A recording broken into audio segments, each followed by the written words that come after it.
Hey there, and welcome to Get Messy. I'm your host, Maddie, and today I got to chat with fellow voiceover artist and badass Olivia Sarafina Washington. I am obsessed with this woman. I am just so grateful that we found our way into each other's lives, and I cannot wait for you to become obsessed with her in this episode. She has built a six-figure career voicing some of the world's most recognizable brands like Discover alongside Jennifer Coolidge, Dunkin', American Airlines, Hershey's, Adidas, Salesforce, Kohl's, and so many more. She's known for her improvisational boldness and fearless audition style and has earned a reputation as an industry disruptor who stands out in a crowded field.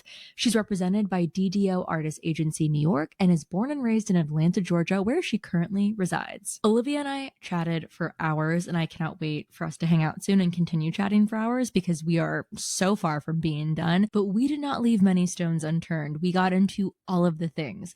We dove into her background in musical theater and how that led her to getting started with voiceover, and what it was like to transition from working on stage and touring the country to working from a closet in your home. She now has a booth, and we talk about how she knew it was time to finally make that investment into her career and into herself. So I like diving into the details of the upgrade because it takes a lot of research to know what the right booth is for you, and it is a big financial investment. So we get into all of that. We unpack so much about her audition process and how she found her fun, wild, energetic, off-the-cuff flair, and why improv can be so impactful if you're connected to the story of the script. We talk about our relationship with our reps, the challenges of self-promotion, what's needed to operate the business side of a voiceover career, planning financially for a career that's uncertain and unhinged, how to adapt to the changes of this industry, and how to stay motivated and resilient through it all. I've been buzzing with joy since I've had this conversation with Olivia, and I cannot wait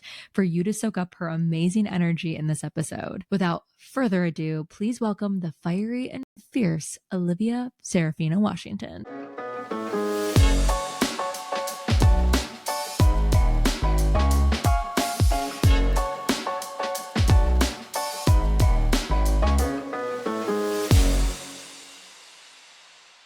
Olivia, it's so nice to meet you. I have been so excited. And just to kick us off, can you give us a little spark notes of who you are, what you do, and just any important snippets of your story you want to start with? Goodness gracious. My name's Olivia Sarafina Washington. I've been a voice actor for 6 years. Beforehand, I got my degree in musical theater, so singing, acting, dancing at American Musical and Dramatic Academy, New York campus, and in LA. But I finished in the New York campus. From that, a casting director saw my showcase and was like, hey, can you come audition for Paw Patrol Live? And I did, and I booked it. And for 2 years, I traveled the country performing as Mayor Goodway, which was really awesome. I feel like everyone who has been traditionally acting, whether it be theater or film or TV, or people who haven't done that but found their way into voiceover, everyone has such a unique story of how they found voiceover or voiceover found them. And I know that you were encouraged by Nickelodeon executives. So can you elaborate on that conversation and what were post that conversation some of your first steps to actually doing the damn thing? Yeah, absolutely. Doing voiceover. When people do ask me, how do you get into voiceover? I do feel a little bit like, not guilty, but a little like, this was kind of handed to me on a silver platter, while also recognizing my 15 plus years of acting training. So like, it's both. It's who you know, it's what you know, and it's really, really who you know sometimes. Totally. So I always say it's like who you know and who you know that likes you. Yes, and being likable and being a person of integrity. And I don't know, I pride myself on my dope personality, and I really do care about people and enjoy speaking and talking and performing.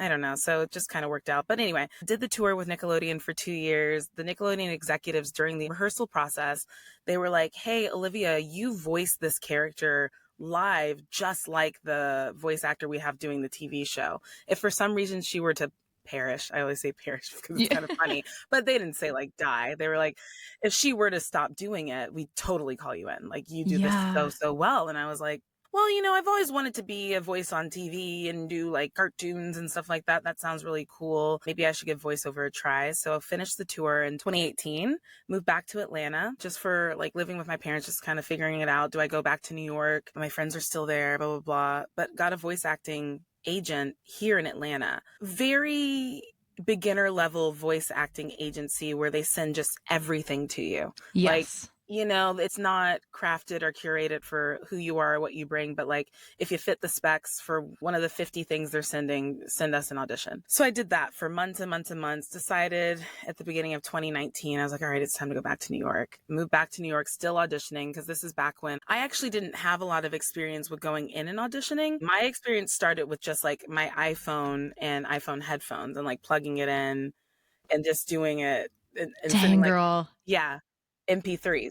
That's it. Just throwing things at the wall, spending hours doing these like cartoon auditions because it's like I wanted it so bad. And it's something that I spoke about in the workshop that I just did in Dallas about just spending hours and caring so much because I needed it. I wanted it. I hadn't booked. So it was just like into the world, sitting in my room until like midnight, just doing the character over and over, like 15 characters for one TV show because I just needed to be on it. And finally, after I guess doing a million auditions, I finally booked one with SoFi Banking Company. That was in maybe April of 2019. Luckily, because this was pre-COVID, they sent me in person to record. I didn't have equipment really. And, Totally. it was like you were expected to just be an actor. Praise be the golden years, which we'll dive into. Yes. Spoiled. I loved it. I loved it. Oh, it was the best. It was the I loved it. best. Yeah. So they were sending me in person, and I got to go in person in New York to this wonderful studio, Lotus Productions. And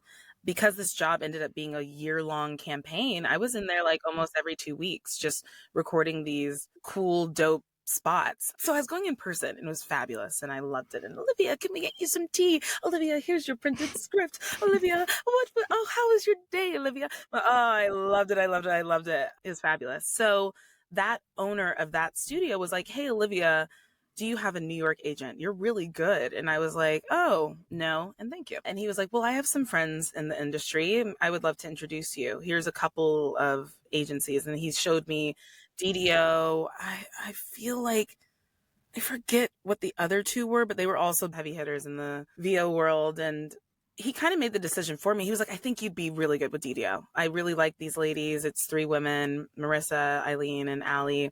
I think they'd like you. I think you'd be great with them. So I said, okay.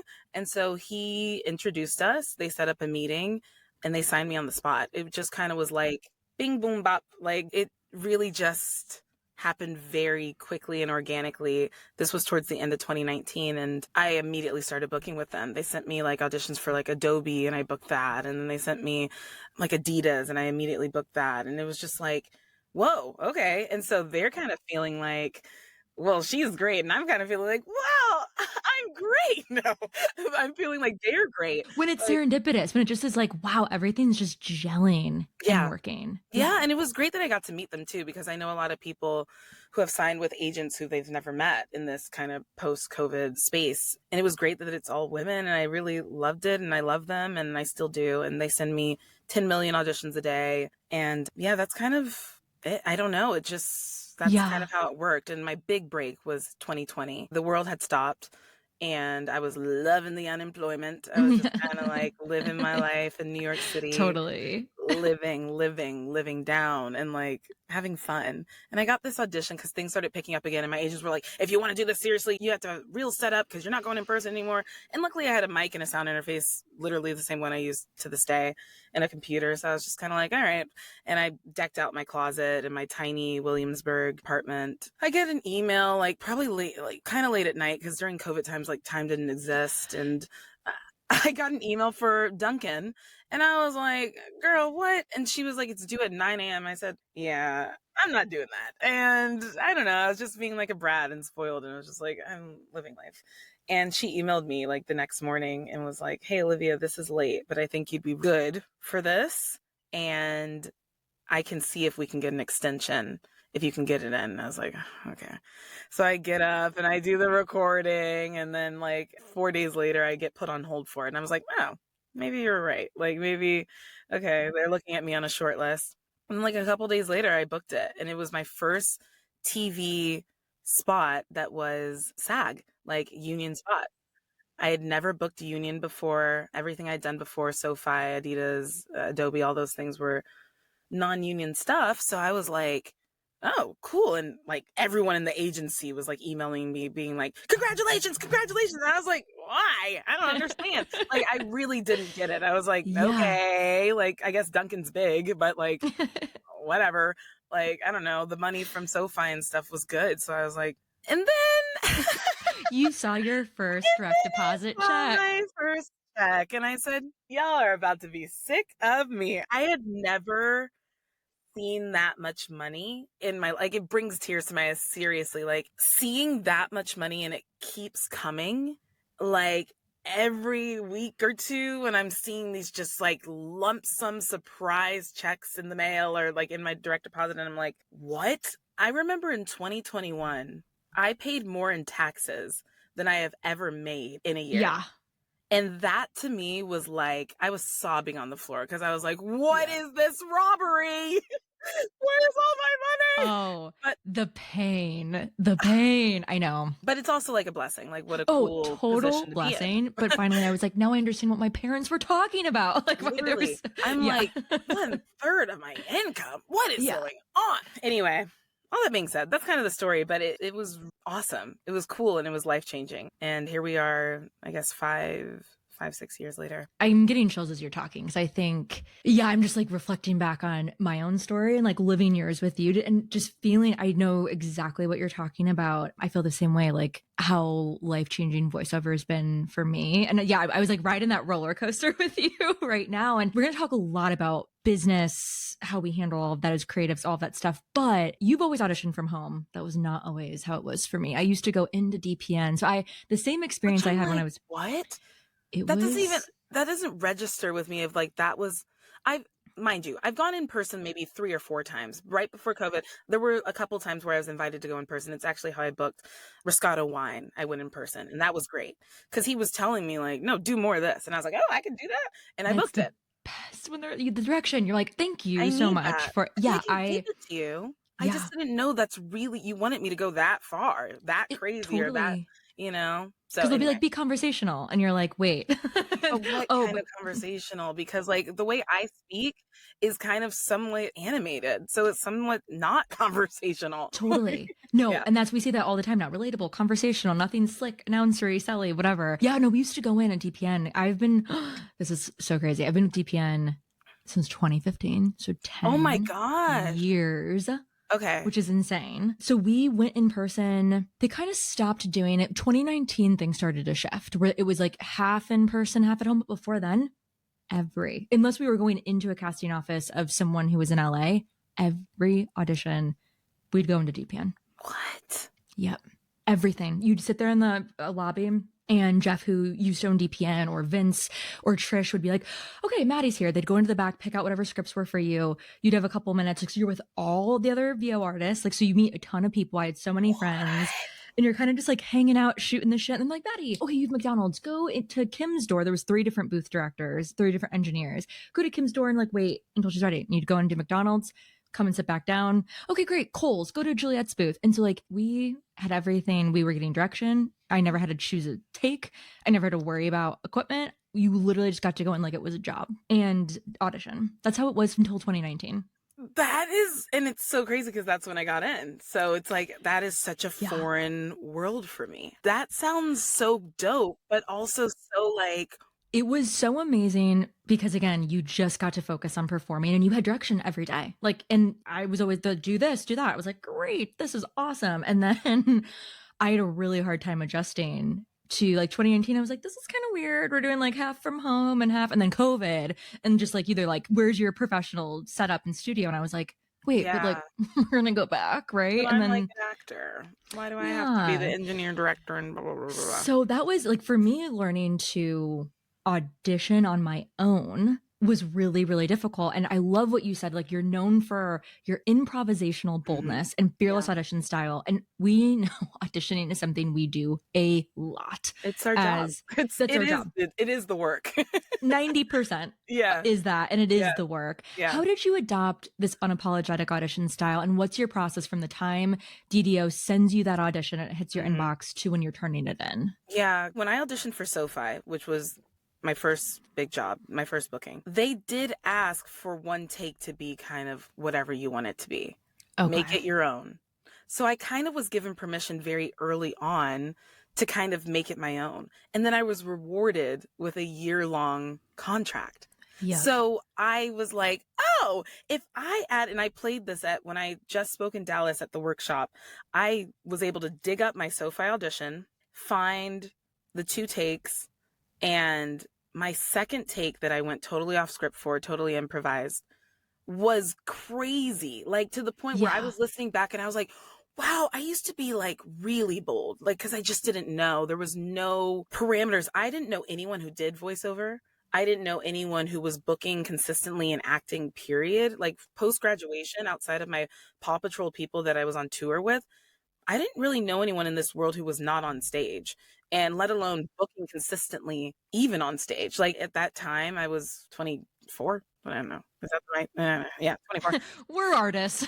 Yeah, none of my friends were really booking, and I was in that New York scene, and it was just maybe different. So whoever I was in that Washington Heights apartment was just this green, naive, unknowing person, but I did this really bold. The line was, get your money right with SoFi. And I was like, get your money right with SoFi. You could do this, you could do that. And like, I was totally making it so wild and crazy. Like, I can send it to you. It was, Please, I'm dying. when I played it for the workshop, I was even like, so my thought was, be me, go crazy, book big. And it just kind of has stuck. So my confidence is like, well, I'm making money, I'm booking work consistently, and I'm consistently doing some type of improvisation in those auditions.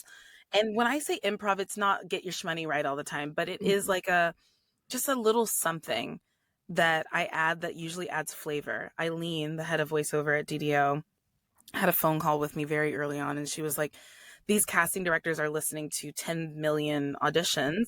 What makes them just be like, oh, she's a little different? And she's like, add flavor. She used to always just be like, add flavor. And I know like part of it is a actor of color being able to add something different than maybe like the mainstream, because that is just something that was being looked at and looked for a lot, especially during COVID times with the whole revolution of George Floyd and everything changing, and voice actors who were voicing Black characters on animations being replaced with actual POCs. And like, maybe that's also where I got some of the sauce and like the momentum. But I don't know. I just feel that if someone is listening to a bunch of people a day and they hear someone slightly different or slightly giving something that shows this person's fun to work with, they're a smart actor, they really read the script, they really understand, and they're bold and fearless, I want to bring them in. Or it's, I just heard this actor, they went off script a bit, they're bold and fearless, and I really don't like that. Like, and I really like someone who's more traditional, and I'm sure those are the jobs that I don't book. For example, I know there's a casting director that I don't think she likes me very much because We all have one of those. I like the second you said it, I was like, I know exactly who for me. yeah, she don't like me. I heard, and I didn't even know, but we had a big voiceover meeting. DDO's been great because they have monthly agency meetings with everyone who is a client. Fantastic. We get on a Zoom call, and usually it's our agents just kind of giving us what's the lay of the land today in voiceover, what's the tea, what's the hot goss, what's happening, what's news, questions, answers, blah, blah, blah. Lately, we've been having special guests. There was a casting agent who was on recently, and I was busy, so my camera's off, my mic's off, and I'm just kind of listening. And she was like, someone was like, well, what do you think about improv? Mind you, this is like a week after I taught a whole workshop in Dallas about improvisation and taking chances in auditioning. And she was like, oh, I hate it. I absolutely hate it. When an actor does it, I feel like it's showy. I feel like it's like, look at me, look at me. I feel like it's rude and disrespectful to the people that are writing the scripts and taking the time to make sure that things are a certain way. And I won't bring actors in that do that. If you have to add something, it like, I felt like, ow, ow, ow, oh my God. You're like, thank God my camera is off right now. I was like, because I auditioned for her before, and I was like, oh my God, I feel like she's literally quoting things that I've done. I teach about going into scripts not cold, like in the job. She even brought it up, like when you book the job and you're in the job and you have to have a lead-in phrase, you're adding more work for the audio engineer. You're showing you're not able to just kind of jump into it and blah, blah, blah. Like I have, hey, like I go like, hey, hey, hey. this month at blah, blah, blah, blah, blah. Yeah, That's how I kind of get totally. into my voice and my space. Or I'll say, oh, did I tell you this month there's a sale at blah, blah, blah. But Yeah, like, if it's a real job, they're going to cut out the pre-life absolutely. and just keep what you're giving. She was like, you're creating more work for the audio engineer. It's unprofessional. You should be able to just jump straight into it. And if you're doing that, then you need to Wow. like look at your blah, blah, blah, blah. And I was like, girl, I be bookings. I don't know what you're talking about, Yeah. but obviously I'm not like booking for you. genuinely shocked right now. No, like I'm shocked. And we'll talk after because I'm curious of who this is. But I'm just so Mm. surprised because, again, even from working, like I've never for a decade once had an engineer give a fuck about lead-ins, anything. Like if sometimes it's fun for them. Like I love when an engineer is like, let me play the music for the spot on while you're like, I've Yes. never had Yes. someone ever feel like disrespected. And honestly, and it's so funny. I've recently taken a couple workshops with Tina Marasco and Kelly Masinski. So Okay. Tina's at Sound and Fury and Kelly Oh, Masinski yes. owns the Voicecaster. Oh, And yes. Cool. both of them, we'll talk. Yeah, they were great. Try to take Tina's class once a month. She's so phenomenal. And I just did a mastermind with Kelly, and they both love improv. Like Kelly took us there was a whole workshop about behind the scenes of like demystifying the casting process. And I was like, I've been doing this a long time, but like I've never actually seen that before. It was shocking again, because she's like, okay, literally start to finish how she casts a project. And I'm like, this is fascinating. And she's got 3 folders, right? So she's got like yes, no, maybe. And she has all of the auditions. She listens to the first like 3 to 5 seconds in her first initial round. And then from there, you get slotted into yes, no, Yes. maybe. No, maybe. She goes back through her maybes first and will actually listen to more of like the beginning of the first take, the beginning of the second take, and like then slot them into. And then she goes and listens to everything. She loves improv. She's like, you know how boring it was to go through 300 auditions and 99% of them sound the same.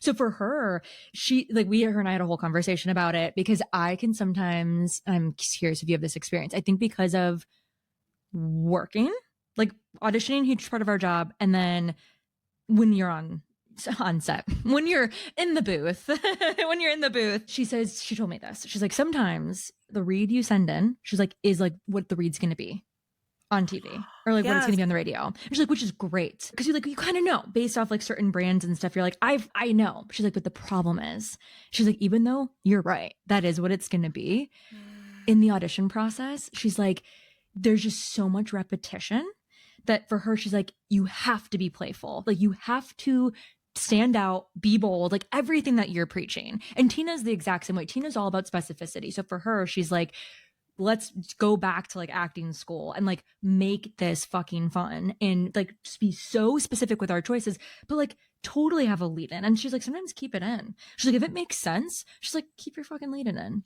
And that to me makes sense. I'm like, yeah. So I'm just shocked to hear this. I'm shocked. I feel kind of because I started in such a technology first isolated kind of space with voiceover where it wasn't really in person or getting to know people. Sometimes I feel so like out of the know of maybe certain things. It feels so cool to hear that. And this was my confirmation to also not get back, because I've never taken a voiceover class.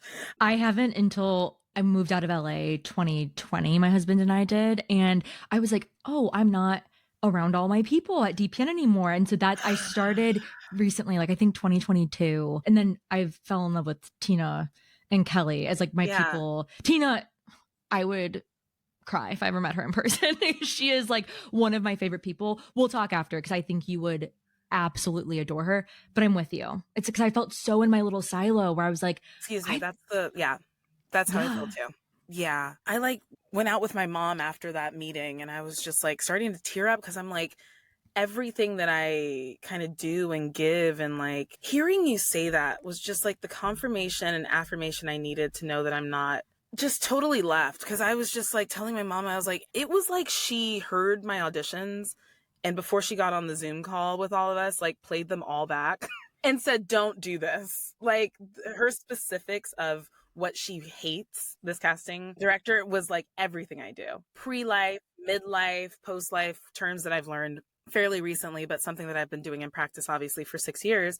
But just giving that little something, giving that little, and it doesn't always have to be big. And there are auditions I don't give, like, I don't know, like for Blue Cross Blue Shield, I don't think I auditioned and did some improv. Like I booked Yeah. that. I You don't think probably I kept it improv. straight. Yeah. Yeah. I don't think I'd be like, so if you got leukemia, you know what I mean? I'm so grateful that you're sharing all of this because again, like it's so hard to because I understand casting directors are people and I understand that every casting director has the way they like to do things. This is one particular thing that I feel like the majority of what I've heard has been completely opposite. And I love that you have that information because then you can share that to me and I don't feel crazy or boxed in. And Yeah. I actually kind of even felt a little sad because my agents were on the call kind of being like, yeah, we feel that way too. Mind you, my mom did remind me that my improv and what I'm doing can sometimes be special. Like it's maybe not encouraged for everyone, but maybe with the certain acting training I've had, my instincts are just different, or I don't know, because my agents don't tell me no, or I think I have a hunch. This is my hearing that. My thought about that is I think because some people do it for the sake of standing out rather than it being like authentic and like something that feels really like lived in and believable. That's why I think. Because I think a lot of people are like, let me stand out. And they come up with shit that it feels put on, it feels performative. That's why I think they say it. Because I think, again, I think with you, like you said, because it's coming from you have so much training as an actor, that like lived in, honest, authentic place, it doesn't feel like you're putting on this whole like, let me see if I can stand out, do a persona. good job. Yeah, Yeah, it's correct. lived in. Yes, correct. I feel that way too. I agree. And I maybe I voice it sometimes as like you want them to lift their heads up from listening to 300, but I guess sometimes I should look at how I'm phrasing that because I'm not going into it doing the improv being like they're going to lift their heads up when they hear this. It's more of like, wow, my choice was so specific and so authentic that it does stand out just naturally. And something I do push with people that I work with, I do consultations for like new actors and stuff. And I'm like, my 15 years of acting training are why I book. I think there's an art to voiceover, but I'm telling you, I have these tools that are just very sharp and very worked through and hundreds of thousands of dollars through college and whatever. But like, I be doing this. Like, I've been acting for forever, like boot camps when I was younger. My parents really invested in my acting training, Alliance Theater here in Atlanta for their camps and stuff. But As you were saying that, I was like, oh, the amount of homes my parents or myself could have bought with all the money that was spent on my training. Like, thank God I had parents who were so supportive. But like, I feel that all the time too. Cause I think in you working with actors or people who are trying to break into voiceover, there are those two lanes. It's people who sometimes I feel like it's people who think voiceover is easy and they're having a hard time booking theatrically or commercially. And they're like, oh, I still want to act. And it's like in the umbrella of entertainment industry, let's do voiceover. And then they don't realize it's like a whole other thing that like you have to invest in, like your time. You need a booth or something. Like there's things you have to do. yeah, your closet padded out.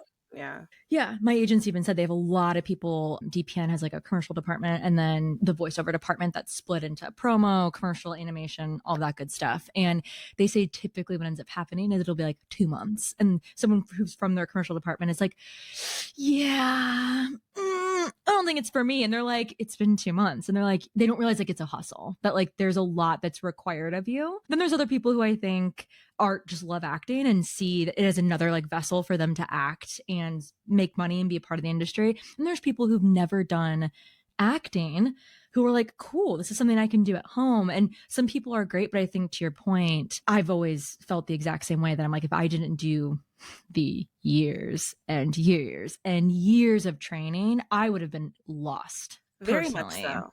Because Yeah.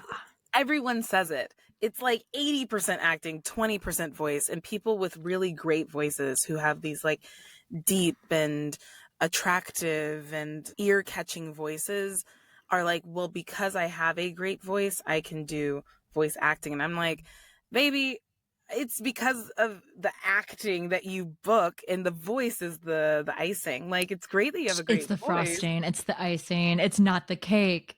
especially if you're trying to book heavy hitter like campaigns and union Oh jobs. my God, absolutely. We had very different experiences with auditioning initially, where you kind of had to do a lot of your own legwork in regards to wearing the many different hats of like performer, engineer, editor, director, which is something I had to learn, which was very, very difficult for me to learn. How do you balance all of that when you're like, to me, sometimes, some days it's great. And other days I'm like, ooh, I'm feeling so good as like the performer director. And then when I go into edit, I'm like, oh, I wish I was not the one having to like edit this shit right now and be like my own engineer. So I don't know. I'm curious. When you say edit, like what editing are you doing? Because I don't know if I'm editing.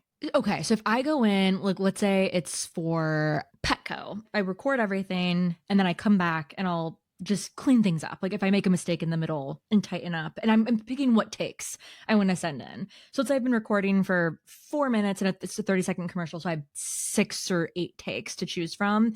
More of like the choosing, and then when I say editing, it's just like cleaning it up. I don't take my breaths out. I don't do any of that shit. I literally just, if I make a mistake, it's like clipping it together or deciding, okay, I'm going to use take 2 and take 4 and deleting the rest and moving them up. Okay, so we're doing the same thing. And this goes into like, I know in the podcast you asked like, what's your messy thing?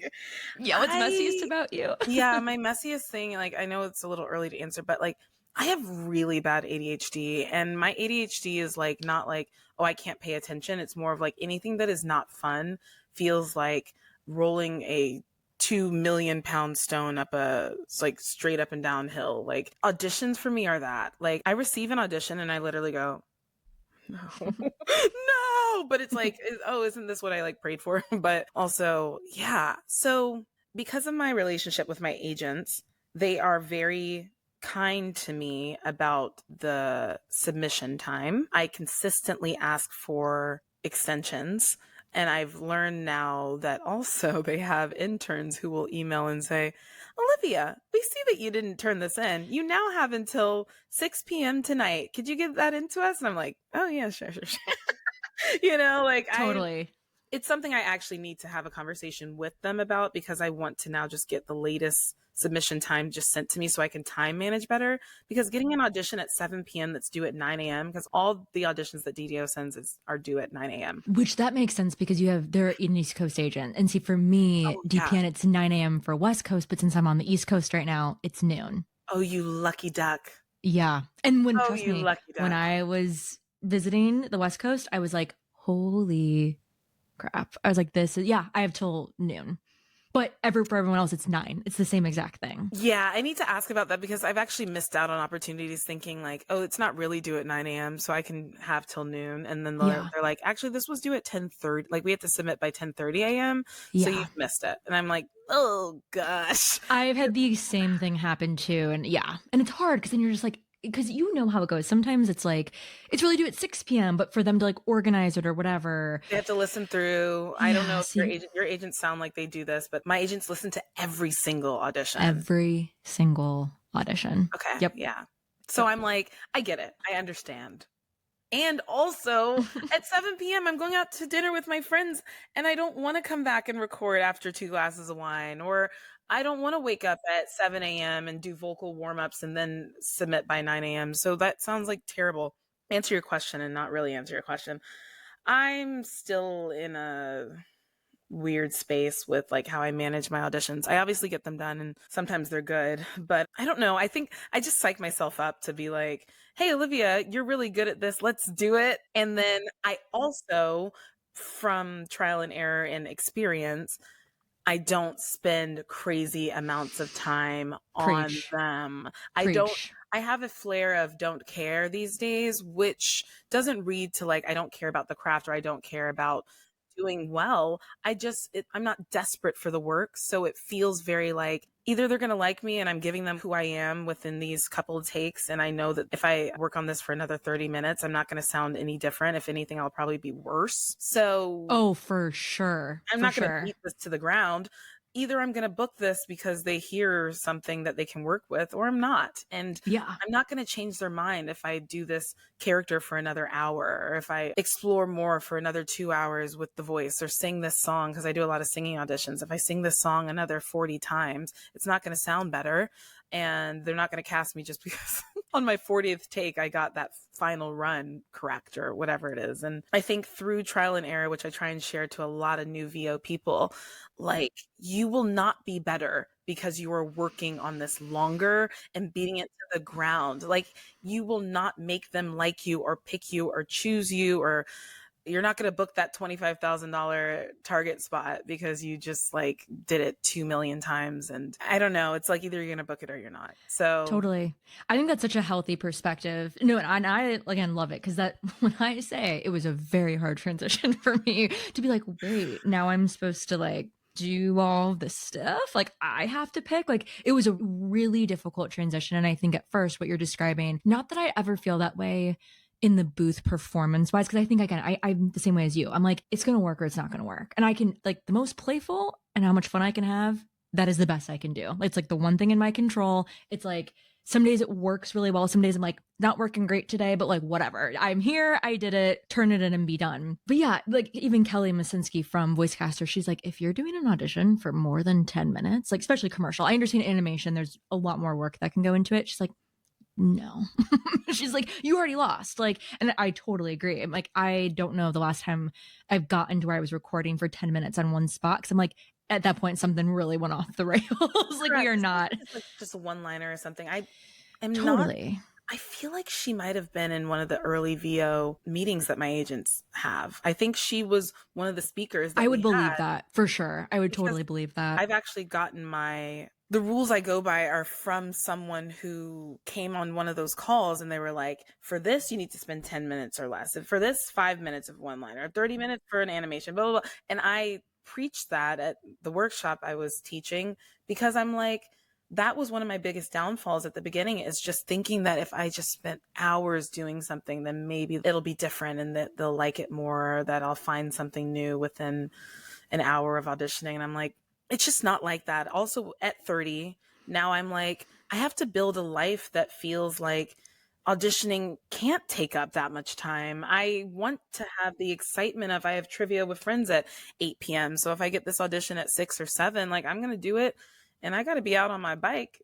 to trivia. But I also think I tell a lot of people I consult with, having something exciting to do after an audition definitely helps the ADHD. And also, like, even if you're not neurodivergent, like you need something that, so it doesn't, you need a life. Yes, you need a life that's exciting to live, so that your audition doesn't feel like I got to do this so much and I need this and I need the work. And so I do edit out like, you know, the like not breaths, but like mess ups. And I have developed a keen ear for what I feel like my best takes are.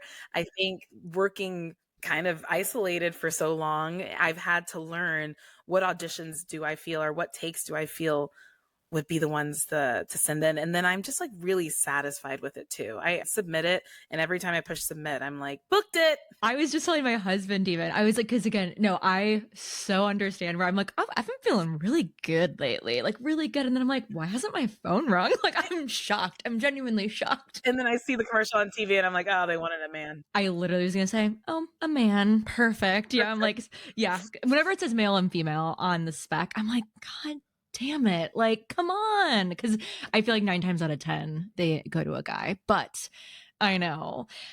I'm so curious because I remember back in the day, a couple of my friends at TPN had booths. And I feel like it's gotten, because technology's gotten better and more affordable, it's gotten cheaper to have a broadcast quality booth. Some of these people, I remember my one friend's booth, I was like, holy shit, it's like a spaceship. Like, this is crazy. And it was like a $30,000 investment. And it is amazing. But there's also been, I have recorded national broadcast commercials in a closet with a very good microphone and my Scarlett Focusrite and my computer. Yeah, people have at one point been like, well, your booth is like one of the best ever. And I'm like, I am in my mother-in-law's closet.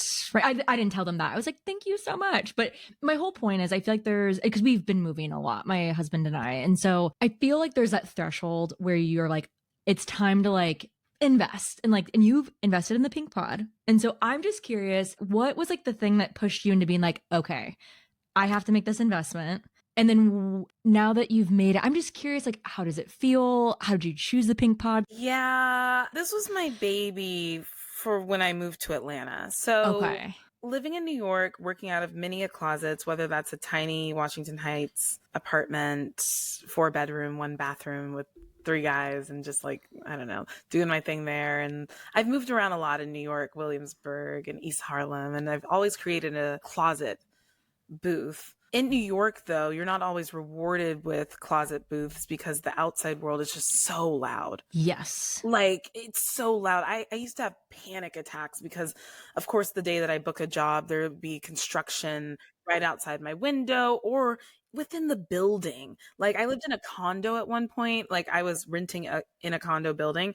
So in a condo, you can do construction at any time you want because people are owning. So my neighbor was doing like intense construction and remodeling, and it's like I had a job, but I'm sharing a wall with them, and oh my god, the crying. I'd have to rent out studios in New York and like pay because I said that I had a home studio, which I did, but I couldn't use it. And it just became, and luckily there was a lot of nice people in New York who own studios that would give me a acting price versus like the $300 an hour that they charge these companies. I'm like, get your money. But yeah, I just have been through the fire with closet booths. And so when I moved to Atlanta in 2023, I moved back to Atlanta from Atlanta, but moved back to Atlanta first time as an adult, really full time. My apartment, the closet's just very small and I have a lot of clothes, and I was working out of the closet for a while, but I had always kind of wanted a booth, and my dad was just kind of like, well, he said, Livy, this is no longer a hobby for you. This is your like full-time career. I think it's time for you to invest. And I was like, well, I really want the framery because it has glass on both sides. Like if you go on my Instagram, I have a full thing of it and it's just pink and it's beautiful. And I found it online, but I think they were selling it for like 20,000. And I was like, these are booths that are in WeWorks, Delta Sky Lounge, phone booth. The desk moves up and down. Like it has like air and lights and all these cool things. But like a lot of sound booths that I've seen are just fully boxed in like black and dark. And I really love this because it has just insane sound quieting and it has glass on both sides, just engineered. It's like Swedish or something like that. And I was like, I want it. They have showrooms in different places. Atlanta's one of them. I went to someone who carries it. I tried it out. I sat in it for a while. I was like, I want this. I need this. But they were like, well, we can get you a white or black one and it'll be like 20,000 or something. And you'll have to wait a couple weeks or a couple months, they said. And I was like, no, I don't want to spend that much money for a white or black booth. Like I want to invest, but I don't want to spend that much. And I was able to search and find a pink one, never been used, still in the box in Virginia Beach. Oh, that's where I'm right now. Are you serious? I'm not even joking you. Get the F out! My husband's from Virginia Beach and we're in Virginia Beach right now. Well, kismet. Like we were supposed to connect in this way. I'm shocked it was in Virginia Beach too. I'm just now I'm really curious because it's a military town. I know they do have some people who are corporate creatives, but okay. This is not a sound booth. This is a corporate phone quiet booth to take meetings in an office space. So I really think I'm one of the few people that are using this as a sound booth. But on Framery's website, which is the brand of this booth, which I'm like, sponsor me, please. I love you. I searched high and low and I called and emailed every place that sells them because there's different places that sell corporate equipment. And Virginia Beach was just the one that had a pink one. And I emailed for a while. And mind you, the freight of this was like $4,000. And I paid $12,000 for the booth, which is still a lot. But at the time, it was like, this is an investment in my craft and my career. And there's days where I'm like, I'm really happy I invested in this. And then there's other days that I'm like, I could be doing the same thing in a closet. I see both sides. And I think to your point, the amount of stress sometimes with just the closet booth. Like for instance, when we were in Kansas City, we and my husband used to work in sound. So like we had the closet and that's so cool. Is that how you guys met? We met on, funny story, 10 years ago, 2015, same year I signed with DPN. We were filming a movie in Washington, D.C. I was acting in it and he was a cinematographer. We did not say a word. We didn't say a word to one another the whole filming. And then years later, he moved to LA and there was a screening of the film. And that's how we met, which is so cute. 2015 was a big year for me. Now that I'm realizing it, I'm like, met my future husband, had no idea, met DPN. There was like a lot that happened in 2015. So we converted this closet And it was fine. It was totally fine. Like, and I didn't, Trish and I was working for Comcast Xfinity and Xfinity Mobile. She's like, we can tell them or we cannot, like, whatever. And I was like, let's not tell them and let's just see if they even notice. They didn't notice at all. But one session, there was a massive thunderstorm, massive thunderstorm. And we worked around it. It was fine. But I was like, this is way more stressful than it needs to be. We were only in Kansas City for a couple months. So like it, didn't make sense. And I had backup studios that I had contacted already.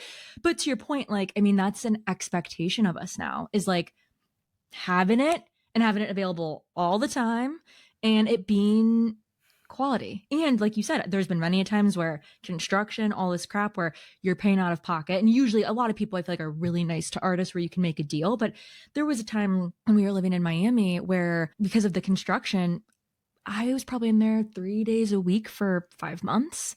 And I looked back, obviously it's all write off, right? But I was like, I spent $6,000 in booth fees. Obviously, I was working, so like it all paid for itself, but like Sure. that sucks. Yeah, that's like, a lot of money. Yeah, for sure. That's a lot of money. Like, it's not going to like my own booth or my own thing. No. Yeah. I've now had this booth for maybe a year and some change, maybe a year and a half, because I got it pretty early on and I just hit 2 years back in Atlanta in this apartment, which I've never lived in a apartment this long. In New York, I was everywhere. But I think because I'm so in it and so comfortable with having the ability to record and not have any interference at all ever, I think I take it for granted. But I have to remember when I first moved into this apartment, there was even construction happening that I had to call down to the leasing office being like, please, you have to let me know when the construction's happening because I have a job right now and the next door they're replacing the floors and blah, blah, blah, blah. And it was just so stressful to wake up every day not knowing if I'd be able to do the job that I booked or record auditions or whatever it is. So I'm like, I guess it was a good investment. And I guess it's a peace of mind that I've now acquired that I don't think about. Like I never think about, I wonder if today the construction they're doing or the leaf blowing or the whatever will affect me. Nothing affects me.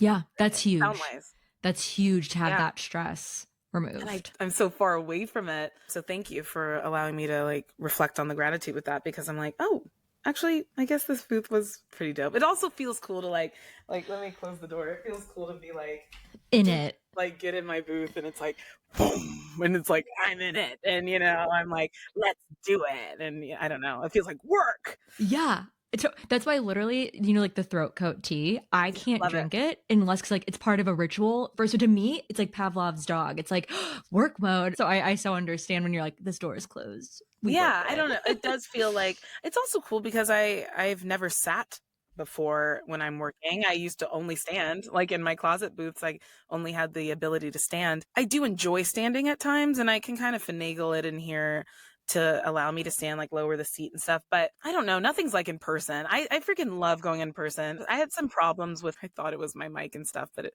was a computer setting. And I have a studio across the street. They're very kind. They've actually called me in to do a job or two, but I literally look at their studio from across the pond here. And I was like, hey guys, something's going on with my thing. I have Albertsons today, as I always do at this time and blah, blah, blah. Can I please rent the booth or rent your space? And they were like, yeah, we can do 100 for 30 minutes. I said, can I do 50? And they were like, sure. Like they were very kind. And there's just nothing like working with an engineer, even though I didn't need it. It's a very easy job. It's very quick, but it's like being able to talk to him. It's the snacks and the vibe. I just love people, and this career can be really isolating. So that's part of my work. I need to actively connect with people in this space because I think I was a little coddled by my agents at the beginning where they were kind of like, you're booking a lot, don't talk to anybody. And I was just kind of like, oh, okay. So I didn't. And it was COVID time, so I couldn't there was no space to. I didn't know anyone that did voiceover. Even when I just recently was in Dallas for my first ever voiceover conference, I was like, oh my God, you guys are working and there's people that are doing, even you like looking at your stuff. Yeah. I'm like, oh my gosh, there's people that are working and doing. No. And that's, I mean, again, at DPN, it's like we had the total opposite experience and then COVID happened and everyone's like, boop, boop in their closet or in their booth and in their little bubble. And yeah, you literally, there's times where I'm like, I'm the only person in the world. Like, where are the That's how I people? feel. Yeah.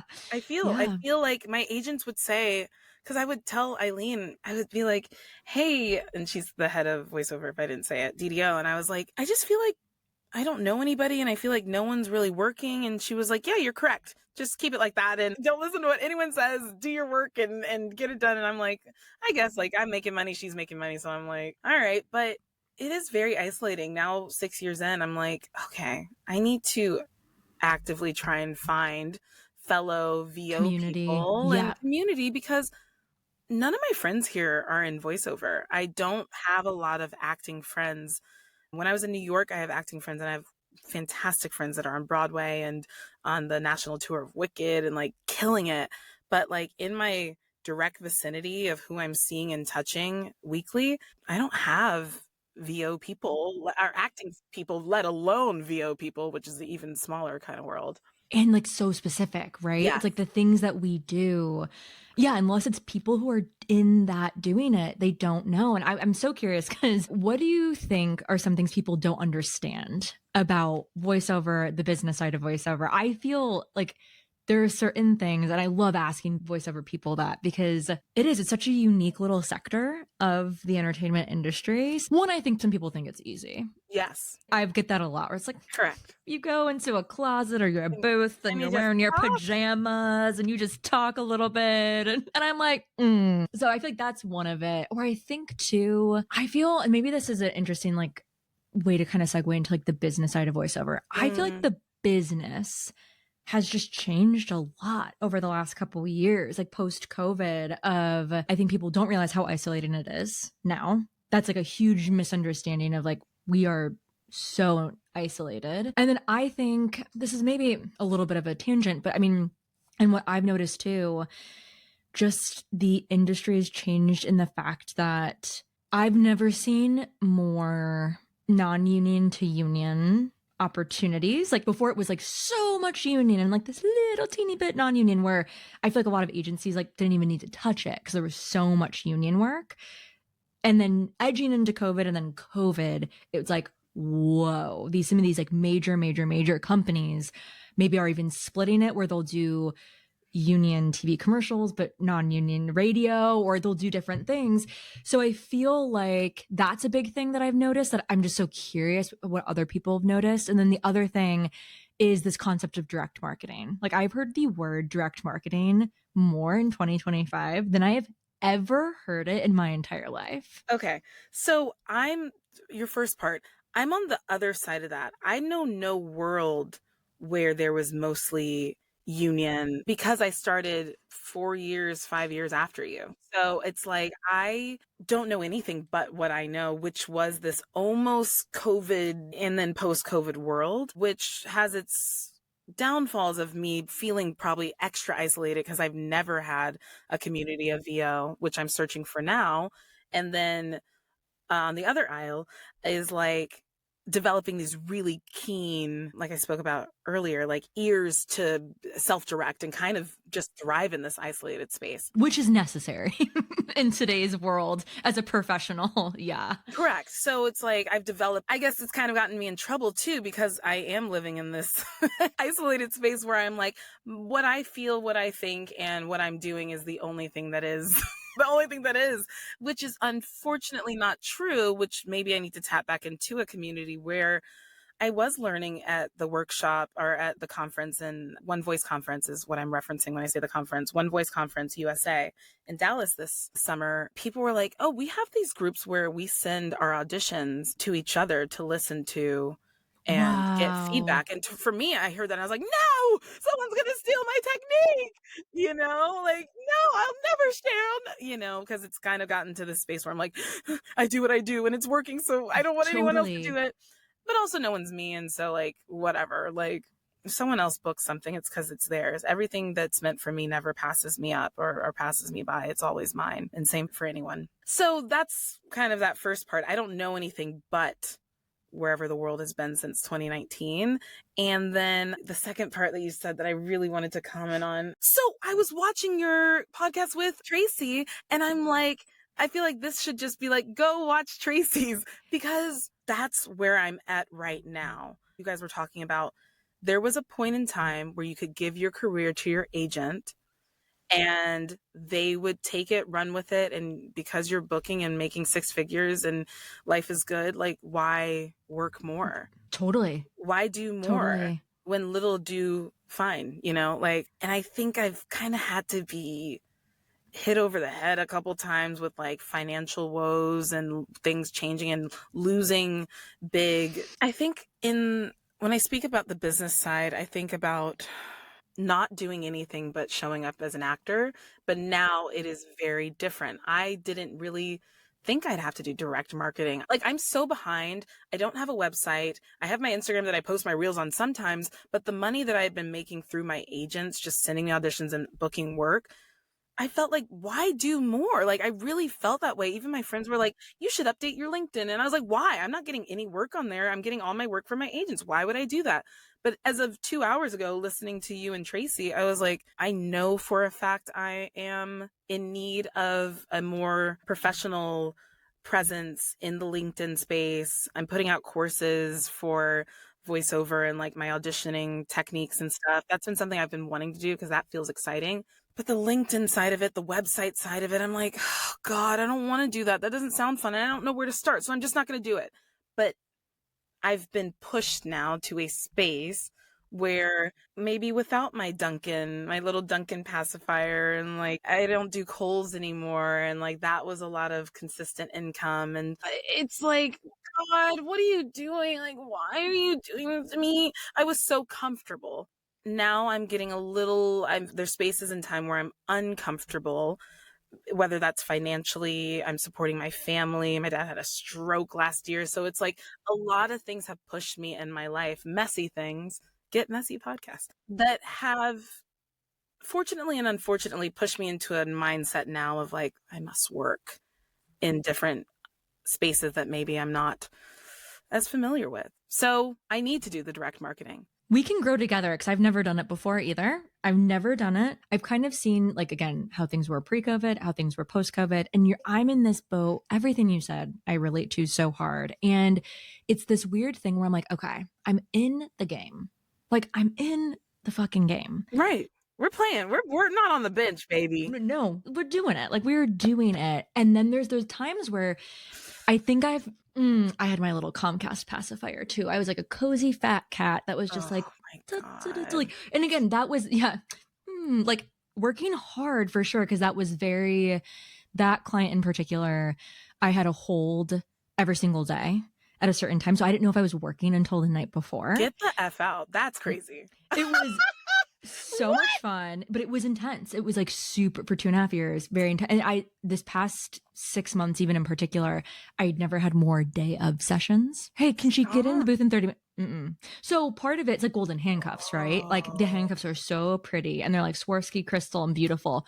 But there was a different level of endurance that I learned, which was great, but I'd be nervous planning trips. We were in Amsterdam and in Japan this year, and I worked in both of those places because that's like, I'm not kidding like you. 2 a.m.? That one for Japan, they let me do, because I was working with them for so long. Japan, they let me do, because it was only a couple lines and like all individual lines, I was able to do like self-directed and just send them a whole bunch of shit. Amsterdam, I found a studio that was 10 minutes away I brought all my shit, but I was 10 minutes away. I emailed like 30 studios before we even got there to be like, I know what happens the second I leave. So you're going to book something. Yeah. Totally. You're gonna have to record. Yeah. Totally. And so that one wasn't that bad because it was there in New York. And so I was working at like 5 or 6 p.m. It wasn't horrible. But to your point, I've never felt more exposed isn't the right word, or like and insecure is not the right word. I think I've just been so much more aware of the changes in the industry where I'm like, oh, like right now, Comcast just ended. There's potential it can come back, but there's potential it might not come back. And that was, 80%, 70% of my income. And you're like, DPing gets me fabulous auditions, but you know how it is. It's like a crapshoot. It's like, even if you're getting in the top 10 every time and you don't even know, like, so I'm kind of having that conversation with myself of being like, I have a coaching website that I put some VO stuff on. I don't have like a voiceover specific website. Up until this year, I've honestly been really bad about even putting my shit on Instagram. And then I've done zero direct marketing. And I'm like, oh, this is like the weird like CEO business hat that I'm having to like wear that's like, oh shit, times have changed. Like, how do I adapt? And what do I adapt to? Us silver plattered kind of got in with like a little bit of ease and Oh, softness. yeah. I Yes. feel like compared to a Tracy, it's like there's benefits and then there's also like I am just so accustomed to not having to do anything. So it feels earth-shattering to think about having to post on Instagram my VO stuff that's not like the daily dunk when I'm like swimming and stuff. I You love the know, Daily Dunk. I'm a huge fan. I love that's the easy Daily for me. I Dunk. love it. Yeah. But thinking like, oh wait, I booked this job. I need to post a reel and what hashtags and I feel so old. Like I'm only 30, but like I feel so like out Yeah. of the social media space. I've looked at even hiring somebody, but then it ends up being like, I'm so particular that I'd have to do the work anyway. I'd have to, and I don't know if you've hired people to like help you in that space or like social media space. No, I haven't. I've done a ton of classes and like worked with business coaches to like learn how to do it on my own. But then as you Yeah. know, time is money. And I feel like there's an element of marketing that I've been working on. I have that one mindset coach, Amy, who I love. And we've been kind of working through like why sometimes does it feel so intense? Like posting or doing it. I've gotten much better again this past year, but there's something about it that like feels sometimes like intense. And the podcast has helped a lot too, because I'm super passionate about the podcast where that's helped me be like, oh, I want people to see this. And I think with VO too, I'm very proud of a lot of this stuff. But Anna's the first person I've hired who edits this. And she does make me socials for the podcast. Whoa. Which is great. And I'm obsessed with her and she's amazing. But no, outside Shout of out that, Anna.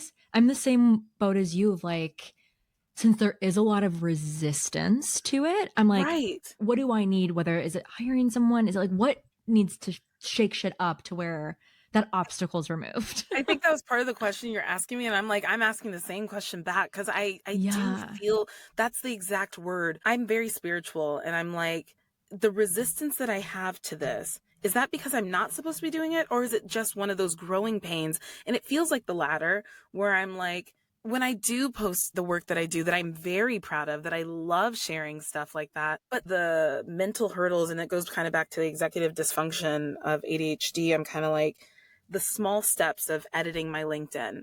Wait, what's my login for my LinkedIn again? Oh God, I don't remember. And how do I transfer this video over? I feel like maybe having someone to help with that would be ideal. And maybe this is my launch pad of like just needing to do that because I need to share on LinkedIn. And I know that there's jobs that are available that are not coming through my agent that I would love to grab a hold of. And I think there's people that would love me and what I can bring to a space and to a spot.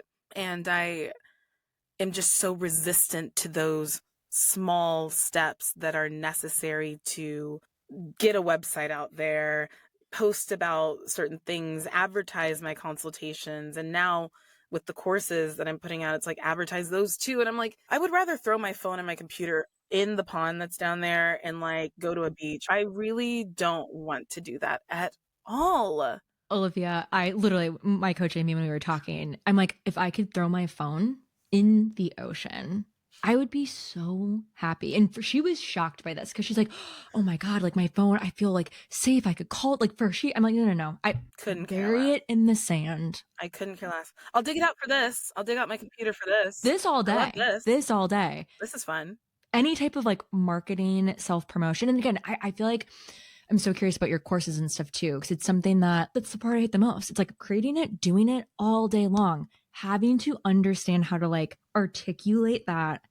No, I did hear something. This one business coach that I've taken some of her courses. Well, she was saying it actually just normalized it where she's like, your brain, like our amygdala and our prefrontal cortex, right? So our prefrontal cortex is like the decision making part of our brain, and the amygdala is the lizard part. It's like emotional. She's like, your brain can't discern between you running from a lion or you posting on Instagram. Like the same emotions get fired up because I think to us, we're afraid of, I'm like generalizing, like judgment. Maybe it seems egotistical that we're like sharing and posting something. Like it heightens like something in us that our brain can't discern, like, oh, are we running from a lion or are we posting on Instagram right now?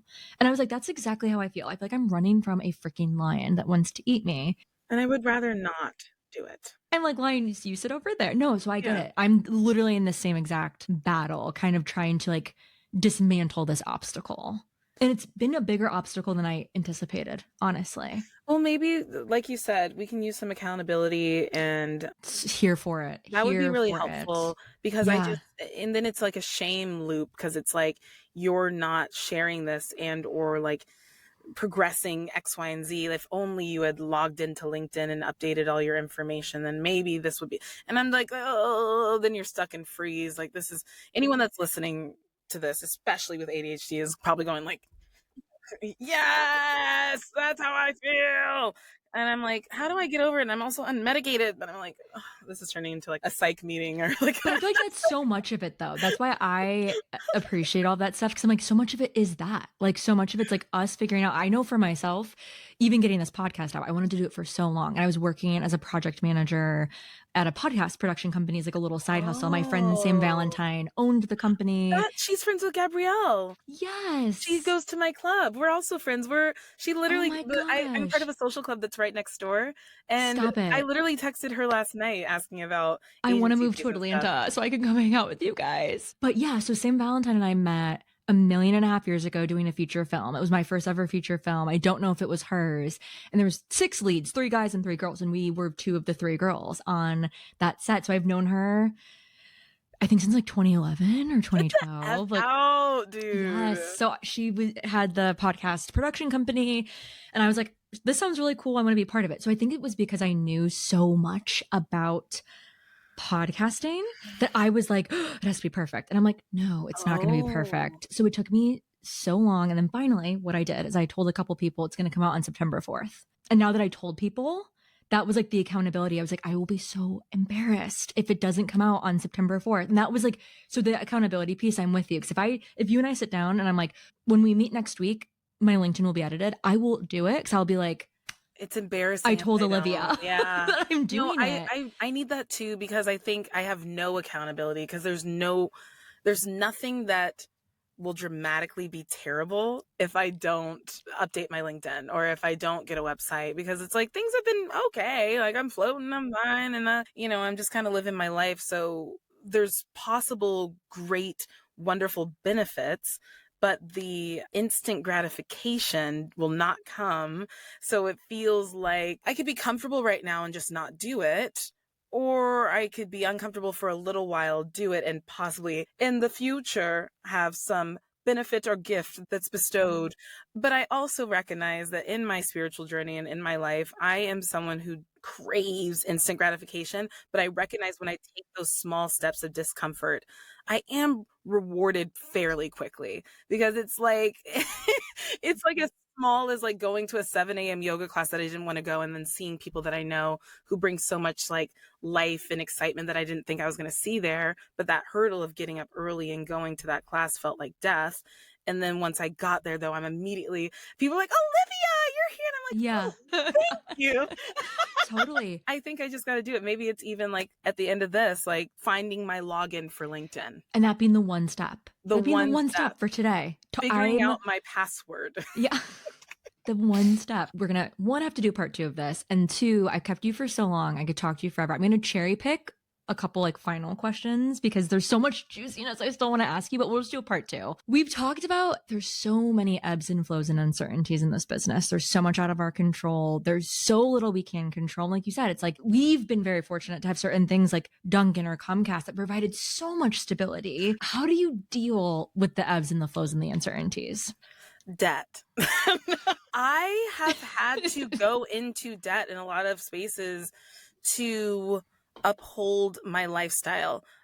I will go ahead and jump to probably a future question of like, well, what have you learned in your time? Don't go into debt. I think, and I'm being so for real, the ebbs and flows of voiceover, I did not know were a thing, even when being told by the head of voiceover, Eileen, who had a conversation very early on when I first booked Dunkin and started making insane money, as all NBA and football players do. They blow their checks because they've never had that type of money before. And it's like, I've been living here. I must live here. I must jump. I was paying, I'll be so for real. I love this, please. I went from living in I think it was an $1,800 studio apartment in 2020, or it was 2021, to living in a $5,350,000 apartment in New York. And that was a lot of money. I mean, New York's so expensive. I've lived in LA, I've lived in Miami, so I so understand. But like, yeah. I think that what's that math? Like five times, I think it was $70,000 to $80,000 a year or something. Yeah. Going to rent. While I could afford it at the time, if I had just gone to a $3,000, a $2,500 apartment, the amount of money that I could have saved and had for the rainy years or days. And I say years because it's like when you lose a big corporate client like that, it's like your 80, 70, 80% of your income is like gone. Bye. Yep. Oh, brother. I'm glad I had the lessons and I lived large. Boy, did I live large. But there is something about not living outside of your means that would totally have added more comfort to those ebbs and flows that comes with this industry that I was just so naive to. And I think that there's never regret. I do love that I've lived how I lived, and it's made me who I am today, where I love living large and I love lifestyle, but I second guess some things of seeing something on Instagram and just immediately ordering it. I'm like, let's think about it. Let's not jump right into that. Let's not buy the $2,000 first class seat every time I fly. You don't have to live that big to still live comfortably, because there's comfort in security, which you don't always know you're going to have, but the belief you're going to have it, belief you're going to live large, desire to live big and have this really extravagant life that I enjoy nice things.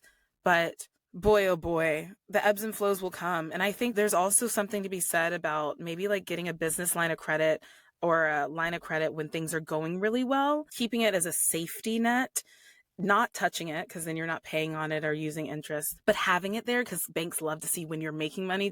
They love giving you money. Oh, they love it. They're like, please take another card. Right. But when you don't have the money, they're not going to give it to you. But having that rainy day business line of credit or money saved because you didn't pay for the $5,350,000 apartment in New York for a year, I think is just a beautiful thing. Hoping for continuation, hoping for consistency, knowing that you're going to be taken care of no matter what. And also having a little safety that's growing in your 4% high yield savings account and stocks and investment. Like, these are things that I just learned about. If I had started this in 2020 when I first got my Dunkin' check, oh my gosh, the amount of money I'd have in stocks and savings and investment. These are things I didn't want to learn about. These are things that I didn't care to learn about. Like, who cares? But it's so necessary. And I'm like, please learn about, just get an altruist account and put some money in there and just watch it grow. Like, please, altruist, sponsored by altruist. Like, girl, if people don't sponsor us after this, I will be so sorely disappointed. No, I love that answer, Olivia. And I think, yeah, because I got very lucky where my first year doing voiceover, I made more money than I'd ever made in my entire life. And I was like, oh, and then the next year I made double that. And then the next year was double that. And I was like, holy shit, what's happening? And then 2022 happened to me. And that was the first year I didn't make my SAG health insurance, which for the people listening, they used to have 2 plans. Now they only have 1. And the amount goes up a little bit every year, but it's like $29,000 you have to make. So if you're not making $29,000, you're not living. Like, you can't function. I was coaching, I was doing other things. I worked in sales, which I can do. It's very hard. It was really hard. And through all of it, I learned exactly all the things you just said. I met this fabulous woman named Stephanie Zenos, who was also on my podcast, and she taught me everything that you just described. And it seems like at some point scary, because you're like, what the fuck does all this mean? And then you're like, it's actually not that difficult. There's index funds, there's ETFs, like there's very easy, simple ways to do it. And it's almost like once you see it, you can't unsee it. Like, now that I know about the high yield savings and the index funds, and I have like a solo 401k for my retirement because I own a business first. It's like, once you know all that shit, you're like, thank God Thank It's God. necessary. They keep us in the dark when it comes to money if you're not someone that grew up with an abundance of it and parents who know a lot, because it feels unreachable, and I still have so much to learn. I'm still resistant to learn everything, but what I have learned through getting an accountant, I've now incorporated so that I'm able to write off a lot of the things that I do. All the money goes to Motor Mouth Productions, which is my corporation. So therefore I'm taxed as an S Corp. But my accountant this year, he's great. He helped me set up my investment accounts, and just like I'm able to take out if I need for a rainy day from certain parts of it. But then there's some that I watch and it's like, it's so cool to see like how much money or the return you're getting back just based on the stocks. And I'm a gambler in the sense of like, I'm like, So is let's my just see it husband. happen. Yeah, I love it. I love it. I'm like, yeah, put it all in there and woohoo. High I gotta play risk. the Let's go. lottery. Yeah. Yeah. Yeah. Yeah. And Yeah. it's cool to see those things and know that like in 20, 30 years, maybe this is going to be like a hefty amount that will like help my possible future children. And like, I don't know, it's something that like you were supposed to get into it yesterday, but today's the second best day to do it. So I know there's a saying with that and it's cleaner than what I just said, but the sense is like, you should have done this last week, but today also works. Next best day to like Yeah, start this next best day. journey. So that's how I feel about the ebbs and flows. They come, they're terrible sometimes. They hurt if you are not prepared. And I don't know. But my spiritual belief is that things are always working out for me, no matter how they appear or seem. And they do work out. Totally. I know for myself, oh, the taste of 2022. It was so rough. It was so brutal, but it made me appreciate everything that's come after that so much more. And even now, Yeah. I'm a very spiritual person too. I like, even though I'm grieving still with Comcast, there's hope, there's possibility still. I'm holding on to the shred of hope, but like I'm grieving. I miss my team. It ain't over, but I don't feel the way I have in the past. And I think it's because of everything I've learned and the belief that like things can change in 2 seconds. Anything can change. And knowing that like that's how it's happened. I've seen it happen before. I've lived that before. So I appreciate that answer a lot. I appreciate all your answers a lot. I'm having way too much fun. Way too much fun. I know. I've kept you for so long. You've been so gracious with your time. I'm going to do the last like more bullet round questions. And then This was so fun. This was so fun. We've kind of already touched on it, but what is the messiest thing about you? I feel like you've kind of already said it. My ADHD, I'm late to everything. Not work though. Never Okay. work. But I'm late to like every submission for auditions, and it just kind of gets in the way of a lot of things. I also think the messiest thing that I've now learned is that I'm big, bold, and like doing improv. No, we're striking that from the record. We're striking that from the record because I was like, I guess I'm literally a disruptor because I think in the best way. I think again, if Tina Marasco or Carol Kimball, who's another fantastic coach you would love, or Kelly Masinski was here, they'd be like, no, that is like the part that we delicious. We like eat it up. It was like, I felt crazy because people were literally on the call being like, I want to say I'm so sorry for improving. I know that I've done that in the past. And like, I know that's something that you don't like. I was like, get a backbone, girl, because what is going on? I think that was insane. But like, if you use those lenses of that specific casting director, maybe she's not alone. Maybe there's others that feel that way, but we're not subscribing to that. We're striking that from the record. Yeah, unsubscribed. I'm gonna keep doing me. I guess that's really the messiest. That's messy. My ADHD is like in the sense of being actually messy. Like my apartment will go from like, I have a fantastic cleaning person that comes every couple weeks, and it's like she comes and it's beautiful. Then all of a sudden, it's not. ADHD is also a superpower though, so it's like, I don't know. I'm really cool too. So I was gonna say we take it. Yeah, and the messy's fun sometimes. Messy's not always negative. Keeps things exciting. Perfect. To the next question, what are you most excited about right now, personally or professionally? What are you excited about? Personally, I'm really excited for like romance. Like I don't know, like I am single and open, so don't know how many men watch this. I don't know, but gentlemen who are, please meet give Olivia. Me a ring-a-ling-ling. I am not tied to Atlanta. I will move. Not for love, but I will move. Yeah, okay. In general, and love may be part of it, but I wouldn't like pack up and leave just for a person without a ring. Yeah, but Yeah. I'm not tied to Atlanta, so I can travel and move. And my job is also Flexible. remote. Yeah. So besides that, like I love to flirt, flounce, go out with friends. That has been kind of like my steez. There was a point this summer where I was like, I gotta leave Atlanta. I'm moving out the country and I'm gonna live in Portugal. And like, I went to Portugal and I also went to Italy. And I was like, I don't know.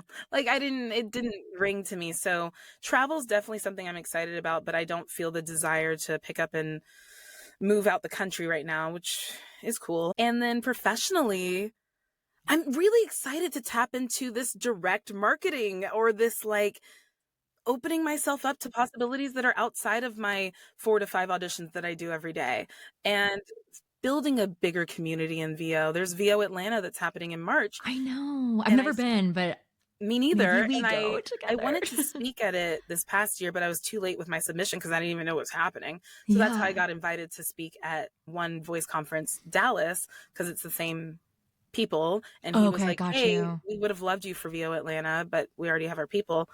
Are you free to come to Dallas and speak here? And I was like, yeah. So building a bigger community in VO, doing some stuff in my own world, releasing these courses, which I need to get out.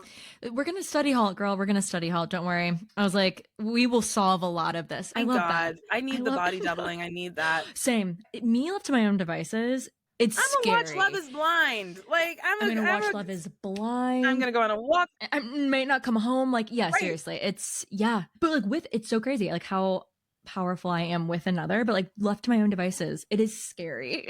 What could happen? It's scary. Yeah. One of my prayers is like, I put this on my Hinge profile. God, dating apps are, please. But I'm like, I'm so attracted to industry professionals, people that are audio engineers, people that are copywriters, people that are doing the thing, like weird people that are artsy and fun. I pray that whoever I'm partnered with they don't have to be in the business, but more practical and logistically minded, because I know that pairing would be just so powerful with like my crazy ideas and stuff. They would be able to like hone it in and bring it into like or help with the fruition of it. But until then, I have really great friends and stuff like that. But yeah, or like this connection. So yeah, romance and also like doing some direct marketing. That's what I'm excited about. You are so fun to hang out with. Where can people come hang out with you on your social platforms? Like where can people come find you and see the Daily Dunk, like hang out? Correct. Right now, Instagram, it's at Olivia Sarafina. That's Sarafina. And then also TikTok is the same. But TikTok's like my Finsta. If you really just, I don't see like silly videos of me like in my apartment or like dancing, that's where I'm at. Like if you want to just see more personality videos. But I am going to start posting more VO stuff on there because I had a voiceover house reach out and be like, hey, we found your reel on TikTok. And I said, what? I posted my reel, like my demo portfolio reel on TikTok randomly, like maybe a year ago. And I don't promote it or whatever, but they found it 2 months ago. Actually, it was the day you reached out. So it was like a month ago. So it was the same day that I finally saw your messaging. So I'm like, I need to get better with my emails because I did not see your email. It's hard. It's really hard. I did not see your email. But they reached out to me the same day. Wow. Saying we found your reel on TikTok. We want to present your stuff to a client. And I was like, what the? So that was my sign. But girl, there's all the signs. Yeah. The signs be signing. I've been wanting to be on a podcast for forever. So thank you so much. Absolutely. And I want to do like the Pink Pod podcast. I wanted to do that for a while. So maybe I'll do that eventually. And I can help with that because I have the podcast tools from Sam Valentine. Thank you so much. Yes, queen of podcasts. Olivia, I didn't even need the Red Bull because just talking to you, I'm like beyond. I'm beyond. I don't even know what I'm going to do the rest of the day. I just feel like I'm too excited. So thank you so much for sharing your incredible energy. And I can't wait to hang out. Yeah, I don't want to leave. Thank you, Maddie. Yeah, of course. This has been fantastic. You're the real hero if you've made it this far. Thanks so much for hanging out today, and check out the show notes for any resources or cool info mentioned in today's episode, or places to follow along if you want to hang out some more. I'm rooting for you today and always. Stay messy.